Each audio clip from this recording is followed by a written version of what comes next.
আসসালামু আলাইকুম। Welcome back to my channel. আশা করছি সবাই অনেক ভালো আছেন। আজকে আমি আপনাদের সাথে শেয়ার করব বারবিকিউ রেসিপি। গ্রামের বাড়িতে গিয়ে আমরা অনেক মজা করেছি। আশা করছি ভিডিওটি আপনাদের ভালো লাগবে। ভালো লেগে থাকলে আমার চ্যানেল সাবস্ক্রাইব করে দিবেন। চলেন শুরু করা যাক। এখানে আমি প্রথমে একটা বল নিয়ে নিয়েছি, এইটাতে দিয়ে নিয়েছি টক দই। তারপর এখানে আমি দিয়েছি আদা রসুন বাটা, গুঁড়ামরিচ, লবণ, ধনিয়া, জিরা গুঁড়ো। এখানে আমি বারবিকিউ মশলাটা নিয়ে নিয়েছি। এখানে আমি সব উপকরণগুলো পরিমাণ মতো দিয়ে নিচ্ছি। তারপরে দিয়ে নিচ্ছি সয়া সস।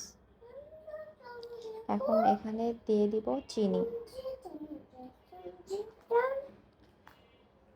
তারপর দিয়ে নিচ্ছি সরিষার তেল। এখন এটাকে আমরা খুব ভালোভাবে মাখিয়ে নেব। উপকরণগুলো আপনারা আপনাদের পরিমাণ মতো দিয়ে নেবেন। আমি এখানে কোনো পরিমাপ করে দিয়ে নিইনি, আমি আমার আন্দাজে সব কিছু দিয়ে নিয়েছি। এখন এখানে আমি দিয়ে দিব মাংসগুলো। আমি আজকে এখানে গরুর মাংস ব্যবহার করছি। আমি মাংসগুলো মশলার সাথে খুব ভালোভাবে মাখিয়ে নেব। আমি এখানে মাংসগুলো খুব ভালোভাবে মাখিয়ে নিচ্ছি।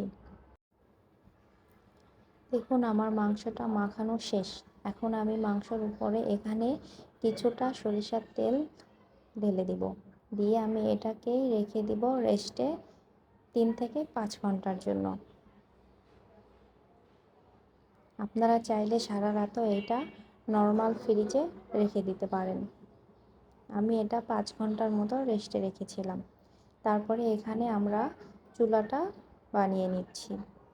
দেখুন এখানে আমরা চুলাটা বানাতে অনেক কষ্ট হয়েছে, তারপরে কষ্টের মধ্যেই আমরা আনন্দটা খুঁজে পেয়েছি। এখানে আমরা কয়লাগুলো দিয়ে নিচ্ছি। কয়লাগুলো দিয়ে এখানে কিছুটা পরিমাণ কেরোসিনের তেল দিয়ে আমরা চুলাটাকে জ্বালিয়ে নেব। চুলা জ্বালানোটা খুব সহজ ছিল না, যাই হোক তারপরে আমাদের চুলাটা অবশেষে জ্বলে গিয়েছে। এখন আমরা এটা